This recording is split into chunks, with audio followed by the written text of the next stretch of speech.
This news brought to you by Tata Green Batteries Distributorship, Rudra Solar Enterprises, Daulatpur road, Mubarakpur, tehsil Amb, जिला ऊना। हिमाचल प्रदेश के मुख्यमंत्री सुखविंदर सिंह सुक्खू ने सिख धर्म के गुरु नानक देव की जयंती के मौके पर शुभकामनाएं दी। मुख्यमंत्री सुखविंदर सिंह सुक्खू ने यह सभी के लिए खुशी का मौका है। उन्होंने कहा कि गुरु नानक देव ने हमें अच्छाई और दया के रास्ते पर चलने का पाठ पढ़ाया है। उन्होंने इस पावन मौके पर सभी प्रदेशवासियों को शुभकामनाएं भी दी। हिमाचल में मंत्रिमंडल विस्तार को लेकर सुगबुगाहट को लेकर मुख्यमंत्री सुखविंदर सिंह सुक्खू ने कहा कि आला कमान से हरी झंडी मिलने के बाद ही मंत्रिमंडल विस्तार होगा। सोमवार को शिमला में मीडिया के साथ बातचीत के दौरान मुख्यमंत्री सुखविंदर सिंह सुक्खू ने यह बात कही। मुख्यमंत्री ने कहा कि हर चीज का समय तय होता है। उन्होंने कहा जब भी मंत्रिमंडल विस्तार होगा सबसे पहले जानकारी मीडिया को ही दी जाएगी। वहीं बीते 36 दिन से प्रदर्शन कर रहे राष्ट्रीय दृष्टिबाधित संघ को लेकर मुख्यमंत्री सुखविंदर सिंह सुक्खू ने कहा कि प्रदर्शन और हड़ताल करना किसी समस्या का समाधान नहीं। उन्होंने कहा कि वह उनके मामले को समझ रहे हैं। वे चाहते हैं कि दृष्टिबाधित लोगों की समस्या को जल्द से जल्द खत्म किया जाए। बता दें कि शिमला में राष्ट्रीय दृष्टिबाधित संघ की हिमाचल शाखा बैकलॉग भर्ती को पूरा करने की मांग को लेकर प्रदर्शन कर रही है। देखिए, हर चीज़ का समय निश्चित है। जैसे ही हाई कमांड से झंडी मिलेगी, चर्चा होगी, उसके बाद इस बारे में आपको पहले जानकारी दी जाएगी। सर, नेता प्रतिपक्ष ने इलेक्ट्रिक वाहनों को लेकर उनका ज्ञान आया है कि इसमें घालमेल किया गया है। पहले हरित राज्य बनाने की बात की गई है, उसको स्टार्टअप से जोड़ दिया। देखिए, नेता प्रतिपक्ष ने जो कहा है हरित राज्य, हमने बजट में कहा है कि 2026 तक हिमाचल प्रदेश में जो पोल्यूशन है, जो थोड़ा बहुत है, उसको भी हम कम करेंगे और ग्रीन स्टेट के रूप में इसको विकसित करेंगे। उसके लिए क्या योजना लाई जाए वो हमारे दिमाग में थी।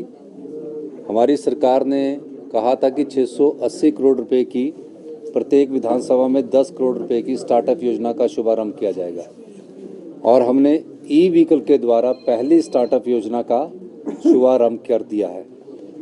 तो उसमें स्टार्टअप योजना का मतलब है कि कोई अगर निजी व्यक्ति इलेक्ट्रिकल वाहन खरीदना चाहता है तो उसको हमने कहा कि 50% अनुदान दिया जाएगा और उसको एक एश्योर्ड इनकम दी जाएगी कि जो उसकी आय में 3 साल में उसकी ये इलेक्ट्रिकल व्हीकल फ्री हो जाए। क्यों कहा इसको? इस योजना से लोगों में इलेक्ट्रिकल गाड़ी खरीदने के प्रति एक होड़ सी लगे, ताकि आने वाले समय में हिमाचल प्रदेश में जो 2026 में हमने हिमाचल प्रदेश को हरित राज्य बनाना है, उस दृष्टि से हम आगे बढ़े। तो ये पहली स्टार्टअप योजना है जिसमें इतना आज़ादी के बाद हिमाचल प्रदेश में इतना ज़्यादा अनुदान दिया जा रहा है। दूसरी उसी योजना का एक और भाग आएगा।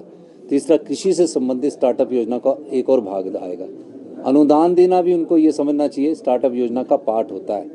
किसी ने अगर अपनी नई गाड़ी खरीदनी है और उसको अनुदान देना, तो स्टार्टअप योजना में आया कि पहली इलेक्ट्रिकल गाड़ी वो खरीद रहा है। और मुझे खुशी है कि युवा इसमें काफ़ी बढ़ चढ़ कर भाग ले रहे हैं।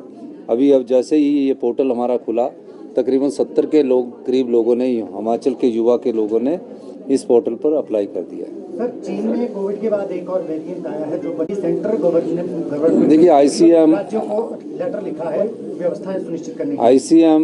आईसीएमआर है, Indian council of medical research. उनका जो भी चिट्ठी आती है या विश्व में कहीं भी कोई बीमारी नई पनपती है, उस संदर्भ में भारत सरकार से गाइडलाइंस आती रहती है और हमारी सरकार उसको अमल में लाती है। सर, शिमला में यहाँ पर सर करीब 36 दिनों से जो दृष्टिहीन है वो प्रोटेस्ट पर बैठे हुए हैं। सर, वो बैकलॉग की मांग कर रहे हैं कि जल्दी से नहीं, सभी मांगों को अभी हमने आगे अध्ययन करना है और वो दृष्टिहीन भी लोग हमारे भाई ही है। उनकी जो बैकलॉग की बात है मैं उसको भी अंडरस्टैंड कर रहा हूँ और हम तो सब लोगों के पास पहुंचना चाहते हैं। हड़ताल से कोई किसी सरकार पर दबाव नहीं पड़ता। आपने अपनी मांग रख लिया, उस पर अब गौर करने की जरूरत है। सरकार आने वाले समय में सब बातों पर गौर करेगी। धन्यवाद। गुरु नानक देव जी का प्रकाश उत्सव है और इस पर्व दिन पर हम सब लोगों को जो गुरु नानक जी ने रास्ता दिखाया, जो प्रेरणा दी, समाज के सभी वर्गों के कल्याण के लिए सिख धर्म की स्थापना की और जो समाज में गरीब दबे कुचले लोग थे उनको उठाने के लिए उन्होंने जो एक ऐसा रास्ता अपनाया जिसका आज हम सबको अनुकरण करना चाहिए। हमेशा उन्होंने कहा कि गरीबों की मदद होनी चाहिए, जिसके साथ न्याय नहीं हो रहा उसके साथ न्याय होना चाहिए और सच्चाई की राह में हमेशा आगे बढ़ना चाहिए। आज हमें उनकी इन दिखाए हुए आदर्शों पर चलना है और वो उनकी प्रेरणा से ही हमें आगे बढ़ना है। धन्यवाद।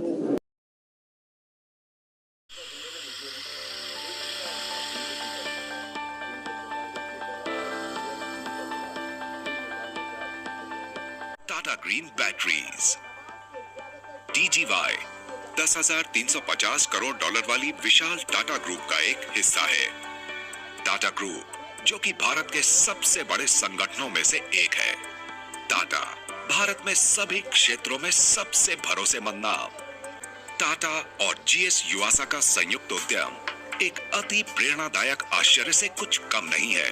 14 लाख ऑटोमोटिव और इन्वर्टर बैटरी तो पर्यावरण क्षेत्र में मिले हुए ख्याति प्राप्त प्रमाण पत्रों पर हमें गर्व है। हम वाहनों और प्रणालियों सहित बाजार की बहुरूप आवश्यकताओं का ध्यान रखते हैं। हमारी बैटरियां पैसेंजर्स कार, उपयोगिता वाहन, टू व्हीलर, वाणिज्यिक वाहन, ट्रैक्टर, निर्माण उपकरण, जनरेटर सेट, इन्वर्टर, सौर प्रणाली आदि को शक्ति प्रदान करती हैं और आने वाले समय में भी विभिन्न आवश्यकताओं के लिए हम तैयार हैं।